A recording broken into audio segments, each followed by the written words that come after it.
큰 틀의 입장에서 하나님이 첫째 아담이 타락하실 것을 모르시는 분이 아니시죠. 시작과 끝을 아시는 분이신데 첫째 아담이 타락하실 것을 아셨다면 거기에 대한 방편을 준비하셨다는 것은 너무나 당연한 일입니다. 그렇기 때문에 아담을 부르실 때에는 둘째 아담으로 가실 생명나무를 함께 부르셨다는 것도 우리가 알고 있는 내용입니다. 그렇다면 아담은 어떤 사람인가? 아담은 흙사람 생명이 된 사람이죠. 아담의 근원은 흙이죠. 인간의 생명체가 하늘의 발등상에 드는 지구촌 안에 존재하는 순간으로부터 장구한 세월을 거쳐서 흙창원의 존재 속에서 선택받은 사람이 아담입니다. 그 아담이 불순종함으로 말미암아 에덴 동산에서 쫓겨나서 이 땅에서 흙창원의 사람으로 930세를 누리고 살았죠. 그리고 승천하는 에녹은 보지 못했지만 에녹이 낳기까지 아담의 동시대에 같이 살고 있었다. 하나님이 아담의 타락할 것을 아시고 그 방편을 예비하시고 준비하신 것처럼 타락한 하와를 위해서 또 다른 존재를 준비하신다는 것은 당연한 것이죠. 여기서 한 가지 꼭 짚고 넘어가야 될 점이 있습니다. 둘째 아담으로 오신 예수님, 말씀 육신에 오신 분이죠. 하나님이 사람으로 오신 분이에요. 그렇다고 해서 예수님이 둘째 아담은 아니세요. 그 말씀의 의미 속에는 이런 점을 설명할 필요가 있어요. 흙으로 지음을 받은 아담의 후손 중에서는 아담이 상실한 생명의 영광을 회복할 수 있는 사람은 아무도 없어요. 그렇기 때문에 그 문제를 해결하시기 위해서 말씀이 육신에 오신 하나님이 사람으로 오신 예수님이 둘째 아담으로 오셨다 하는 그 점을 잊지 말아야 될 부분입니다. 동방에서 가장 큰 자 욥을 하나님이 시험하셨습니다. 욥을 시험하는 하나님의 저희 속에는 욥기 42장 10절부터 14절 말씀처럼 그로 하여금 어떤 의미에서는 둘째 아담이 걸을 수 있는 그러한 길을 걷게 하시고자 하시는 분명한 의도도 있었다. 그러나 동방에서 가장 큰 욥도 결국은 하나님의 기대에 미치지 못했습니다. 그렇기 때문에 이제는 예수님만이 바로 이 땅에 사람으로 오셔서 둘째 아담으로서 걸어야 될 길을 걸으시러 오셨다. 여기서 우리가 한 가지 생각해 봐야 됩니다. 마귀의 입장에서 본다면 그것은 자기들에게 공평성이 없는 그런 행위가 되는 것이 아닐까 그렇게 반문할 수 있습니다. 그렇기 때문에 그런 마귀의 질문 공세에 정당한 입장을 취하시기 위해서 말씀의 육신이 되어 오셨지만은 그가 하나님이 가지고 있는 본질적이고 근본적인 모든 영광을 버리고 오셨다 하는 사실이죠. 즉 다시 말하면 창조의 길 여인의 태를 통해서 이 땅에 오셨다는 것이죠. 그렇기 때문에 하나님이 마귀의 변론 앞에서도 떳떳한 공의로운 입장으로 오신 충분한 증거가 된다. 사람으로 오셨기 때문에 창조의 길을 통해서 왔기 때문에 그 부분은 큰 문제가 될 수 없다. 어둠의 권세로부터 삼소받을 수 있는 그런 대상은 아니라는 것이죠. 왜 그러냐면 창조의 세계에 보면 바로 그것은 하나님만이 하실 수 있는 그런 입장이 아니라는 것이죠. 왜냐하면 이렇게 그 난해한 부분을 설명할 수가 있어요. 이미 창세기 3장 15절을 통해서 하나님이 간교한 뱀에게 저주하시는 가운데 함축되어 들어있는 내용 속에는 땅에 여인의 태를 통해서 장자로 올 수 있는 선취권을 가지고 오기 때문에 예수님이 비록 이 땅에 그 길을 통해서 오신다 할지라도 그것은 서로가 동의하고 있는 공정한 길을 통해서 오는 입장이 되기 때문에 그것은 변칙적인 일이거나 규칙에 어긋나는 일이 아니다 하는 사실을 여러분들이 알아야 됩니다. 원론적으로 다시 돌아간다면 아담이 타락하실 것을 아시고 하나님이 방편을 예비하셨죠. 그 방편이 바로 둘째 아담이 될 수 있는 그런 사람이 등장하는 것은 아니죠. 예수님이 둘째 아담으로 등장하셨다고 해서 예수님이 둘째 아담이시다, 그런 말씀은 아니라는 것이죠. 그럼 예수님 말씀이 역시 이 땅에 둘째 아담이 오셨을 때 진짜 둘째 아담이 될 수 있는 사람은 어디 있었느냐 그 말이에요. 어디 있었어요? 네 생물 안에 있었죠. 즉 다시 말하면 이런 뜻이죠. 멜기세덱이라는 이름은 무슨 뜻이에요? 아담이 타락하지 않고 이긴 자가 되었으면 받을 수 있는 이름이었죠. 그런데 타락했기 때문에 이름도 받지 못하고 쫓겨난 거 아니에요. 그래서 말씀 육신에 오신 예수님이 이 땅에 오셨어요. 둘째 아담으로. 그렇다면 예수님이 오시지 않고 차라리 네 생물이 이 땅에 오셔서 멜기세덱 반차를 통해서 멜기세덱으로 영광을 이루시는 것이 더 쉬운 일이 아닌가, 더 적극적인 일이 아닌가, 그렇게도 생각할 수 있다는 것이죠. 그러나 네 생물이 이 땅에 올 수 없는 이유가 하나 있어요. 갈라디아 4장 4절 때가 참에 예수님이 오신 것처럼 때가 참에 네 생물 안에 있는 멜기세덱이 될 수 있는 존재가 이 땅에 둘째 아담으로 올 수도 있는 가능성은 있어요. 근데 올 수 없는 이유가 있어요. 히브리서 1장 1절 말씀. 옛적의 선지자들로 여러 부분과 여러 모양으로 우리 조상들에게 말씀하신 하나님이 이 모든 마지막 날에 아들로 우리에게 말씀하셨으니 이 아들을 만유의 후사로 세우시고 또 저로 말미암아 모든 세계를 지으셨느니라. 이는 하나님의 영광의 광채시요 그 본체의 형상이시라. 그의 능력의 말씀으로 만물을 붙드시며 죄를 정결케 하는 일을 하시고 높은 곳에 계신 위엄의 우편에 앉으셨느니라. 죄를 정결케 할 수 있는 사람은 누구예요? 이 내용을 정리해 보면 오직 만물을 지으신 자만이 만물을 붙드실 수 있고 또 죄를 정결케 하실 수 있는 분이에요. 바꾸어 말하면 내 생물 안에 있는 인격적인 존재가 예수님이 때가 참에 오신 그때에 올 수 없는 이유는 뭐죠? 멜기세덱은 만물을 지으신 분이 아니시죠. 만물을 말씀의 능력으로 붙잡으시고 운행하시고 죄를 정결케 해주시는 분이 못 돼요. 그렇기 때문에 예수님이 오신 세상 끝에 오시지 못하고 영적인 때에 영적인 이스라엘을 통해서 올 수밖에 없는 이유를 간단하게 말씀을 하는 것이에요. 그것이 그냥 그런가 보다 그렇게 생각하시면 안 돼요. 어떤 문제를 올바로 이해하는 데는 상대적인 원인의 세계를 올바로 이해함으로써 결과의 세계를 확실히 알 수가 있는 것이에요. 원인의 세계를 모르고 결과의 세계를 안다고 말하는 것은 완전하게 아는 것이 아니에요. 부분적으로만 아는 것이지. 예수님이 둘째 아담으로 오셨을 때 진짜 아담의 영광을 입을 사람은 어디 있었느냐? 그 질문을 이해하는 것만으로도 큰 은혜의 도우심을 얻게 되는 것이다. 지금 말씀하는 것은 뭐예요? 하나님이 예수님이 오시는 때 차라리 멜기세덱의 영광을 입을 그를 보낸다면 그 때를 단축하면서 하늘의 역사의 세계를 먼저 이룰 수 있는 것이 아닌가, 그렇게도 생각할 수 있다는 것입니다. 그러나 그것은 그렇지 않다는 거예요. 예수님은 분명히 창조주시지 피조물이 아니시다 하는 것을 우리가 알아야 되고, 멜기세덱은 피조물이에요. 피조물로서 하나님 아들과 방불한 존재로서 하늘의 대성이 된 사람이지, 예수님과 멜기세덱은 근본적으로 또 영광의 입장에서도 다른 사람이다 하는 점을 분명히 알고 있어야 됩니다. 노아, 아브람 두 번째, 세 번째 인류의 시조고 조상이에요. 그들은 누구의 후손이에요? 본질적으로 누구의 후손이에요?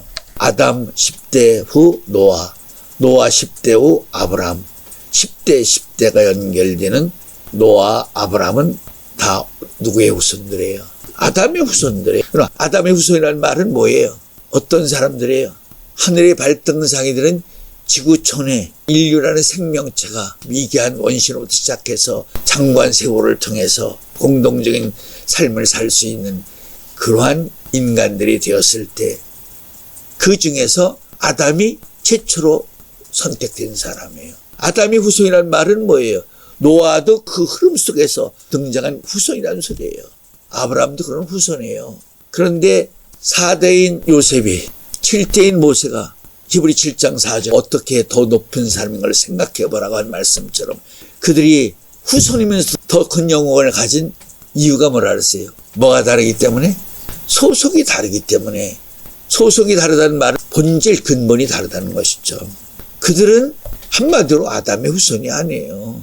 비록 아브라함의 후손 태어났지만 그들은 내 생물에게 소속된 사람들이에요. 근본이 다르기 때문에 그들을 가리켜서 약속의 자녀다, 성령의 자녀다 그러는 것이에요. 이 땅에서 아담의 후손으로 아브라함의 후손으로 태어났지만은 소속은 다르다는 것이죠. 소속이 다르기 때문에 그들보다 영광이 더 클 수밖에 없는 것이죠. 다시 말하면 이런 소리예요. 예수님이 너희는 아래에서 났고 나는 위에서 났다. 그 말씀도 소속이 다르다. 너희와 나는 근본이 다르다. 그 말씀을 하시는 것이에요. 하늘에서 온 자가 더 커요. 이 땅에서 온 자가 더 커요. 당연히 하늘에서 온 자가 큰 것이에요. 네 생물은 창세기 1장 1절 하나님이 천지를 창조하기 전에 지음을 받은 존재예요. 피조물이면서도 하나님이 집을 위해서 하나님의 영광을 위해서 하나님이 펼치시고자 하시는 하늘과 땅을 위해서 먼저 지음을 받은 사람이에요. 인류의 조상이 아담, 노아, 아브라함이었다면 하늘의 조상은 누구라고 그랬어요? 네 생물이 어떤 면에서는 피조물 전체의 조상이다. 하늘과 땅 존재하는 피조물의 조상이 된다. 예수님만이 고난의 주로서 십자가를 지고 또 한편으로는 영광의 주로서도 십자가를 지는 것이다. 골고다 언덕에서 예수님의 십자가 고난의 주로 본다면 정말 처절하시고 비참하시고 형용하기 어려운 그런 입장에 십자가에 매달리셨지만 한편으로는 그 고난을 통해서 영광의 주로서 십자가를 걸으셨다 하는 것도 고전 2장 8절 말씀을 통해 설명을 했었습니다. 그것을 하실 수 있는 분이 예수님밖에 없으신 것이죠. 다른 사람은 할 수가 없는 일이에요. 그래서 동방에서 가장 큰 자 욥을 통해서 시험을 해본 거예요. 가능성이 있는지. 2번의 시험은 이겼어요. 욥도. 그러나 3번째 십자가의 3일 길에서는 걷지 못했어요. 예수님만이 그것을 아시고 걸으신 분이에요. 그래서 저 여호 헤롯에게 가서 구하라. 내가 오늘 내일 모레 갈 길을 가고 3일 후에 완전해지리라. 그렇게 말씀하시는 것이다. 인간 누구도 그 길을 걸을 수 없기 때문에 이미 하나님이 첫째 아담이 말씀하시는 순간 생명나무에도 동일한 입장으로 말씀을 하셔서 그 말씀을 짊어지고 이 땅에 오신 것이다 하는 것을 우리가 분명히 알아야 되는 것입니다. 그렇다면 여기서 한 가지 방향을 틀어도 다른 문제점을 지적을 할 겁니다. 예수님이 어떻게 별세하실 것을 상의하셨다. 바로 변화의 산에서 모세와 엘리에게 말씀을 했죠. 모세와 엘리야 아버지 영광으로 변화가 되신 예수님 그 세 사람만이 아는 비밀스러운 회담이었죠. 여기서 한 가지 또 생각을 해야 됩니다. 그렇다면 예수님이 어느 입장에서 보면 누구를 부를 수 있었을까? 아브라함과 다윗의 자손 예수 그리스도 이 세계라고 말씀하셨는데 왜 아브라함과 다윗을 부르지 않고 모세와 엘리야를 부르신 것일까? 이렇게 질문하면 이것도 굉장히 어려운 문제예요. 이 문제를 하나를 풀어서 이해를 하게 된다면 가장 고차원의 어떤 공식을 이해함으로써 고차원의 세계의 문제를 이해하며 깨닫고 믿을 수 있다.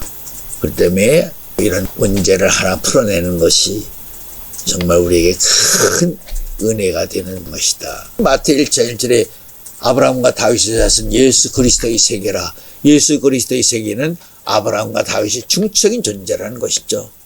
그렇다면 예수님이 아브라함과 다윗을 부르시지 모세와 엘리야를 부르신 이유는 무엇일까?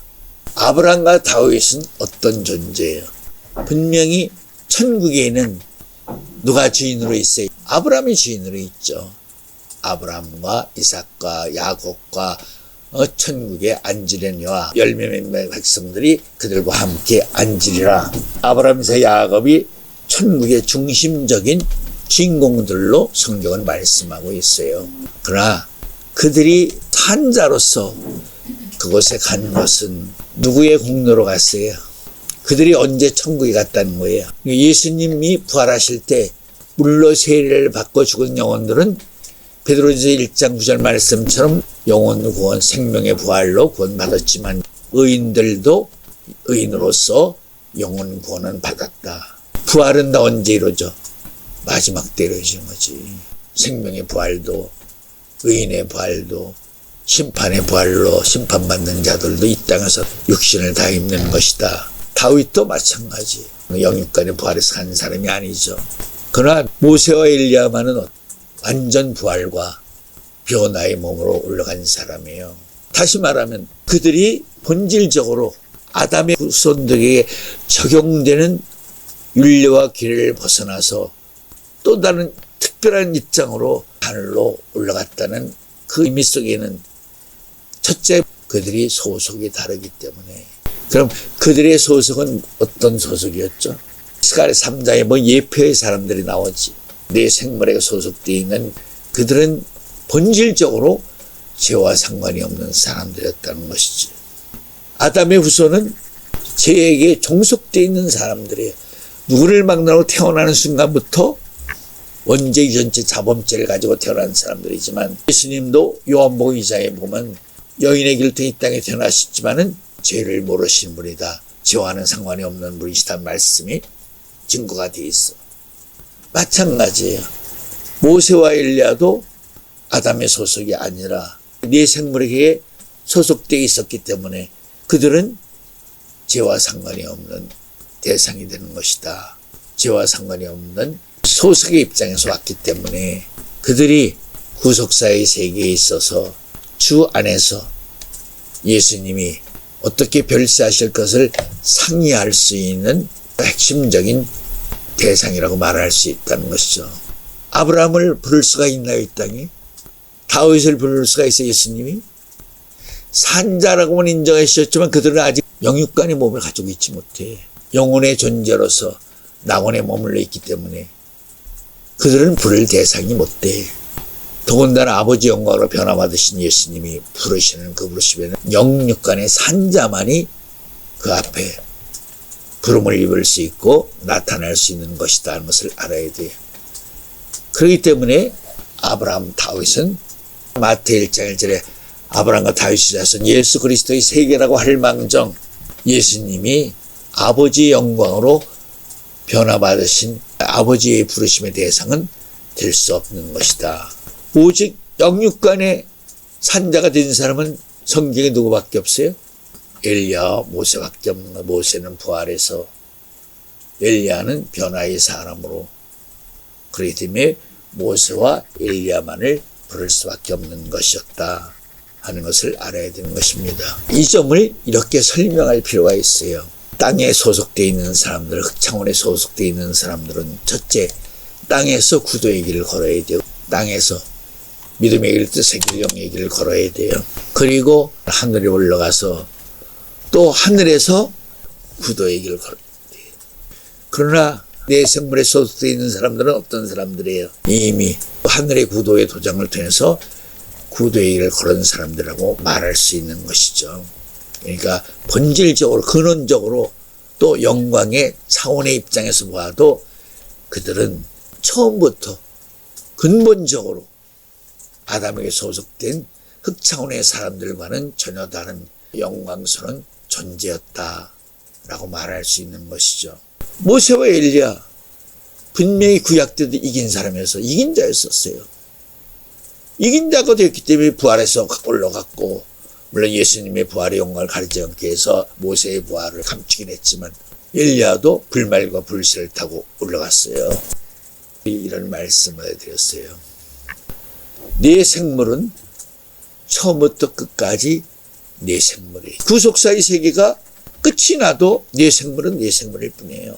자기가 비밀을 싸고 있던 자기 안에 있던 존재들이 마지막에 더 큰 영광을 받죠. 내 생물은 내 생물로서 변함없이 존재하지만 자기 안에 있던 존재들은 영광을 받게 돼요. 한마디로 얘기하면 신랑 신부의 영광을 받는 존재예요. 그러면 내 생물은 신랑과 신부의 영광의 보좌를 변함없이 내 생물로서 그걸 지키고 보호해드리고 찬양해드리고 영광을 돌려드리고 그들의 신과 능과 발휘되어드리고 다 해줘야 돼요. 마리아가 예수님을 낳았어도 여자여 벌써 아들이니다. 비록 육신적으로는 마리아가 낳지만은 마리아도 예수를 통하지 않고는 절대 구원받지 못하지. 마찬가지. 내 생물과 내 생물 안에 있는 영광의 존재도 그런 관계라고도 말할 수도 있다 하는 것을 알아야 돼. 내 생물은 내 생물의 영혼이, 내 생물이 창조 전에 피조물 중에서 제일 먼저 지음을 받은 존재로서의 다른 피조물보다 더 우선적이고 우월적인 그런 영광을 받느냐면 네 생물 자체는 그런 영광이 없다는 것이죠. 네 생물이 감추고 있는 인격들은 그들의 주인으로서의 영광을 받을 수도 있는 존재들이지만 내 생물 자체는 처음부터 끝까지 내 생물로서의 근본을 유지하는 대상이라는 것이지. 그렇기 때문에 마귀의 입장으로도 그 부분에 대해서 참수할 수 없고 반론을 제기할 수도 없는 것이다. 하나님의 보좌는 두 가지가 기초가 된다 그랬지. 의와 공의가. 그 말씀이 왜 필요한지를 알아야 돼요. 창조 전에 아버지의 집을 그렇게 졌다는 거예요. 의와 공의로서. 특히 그 안에 있는 내 생물을 지은 의도를 잘 설명하는 것이에요. 내 생물을 의와 공의로 졌다는 거예요. 이렇게. 너희들에게 적용되는 똑같은 조건으로 그들도 그렇게 졌다는 거예요. 너희들 짓기 전에 먼저 졌다고 해서 뒤에게 너희들과 다른 우선적인 특권을 준 것이 아니라, 그렇다면 여러분들이 생각할 때 그 안에 있던 장차 제일 유명하던 신랑과 신부가 될 수 있는 사람들은 아무것도 안 하다가 마지막 때 그런 영광을 받는 것이다. 그렇게 생각하면 안 돼요. 왜냐하면 그들은 궁창의 세계를 지키고 다스리고 운행하시는 역사에 이미 아담 창조적 궁창의 세계에서 하나님의 불꽃 같은 사역자로 쓰임을 받고 있었다 하는 전제적인 역사의 내용을 가지고 있는 존재들인 것이라는 것이죠. 그 부분은 시간 때문에 지금은 말씀을 다 못합니다. 기도하겠습니다.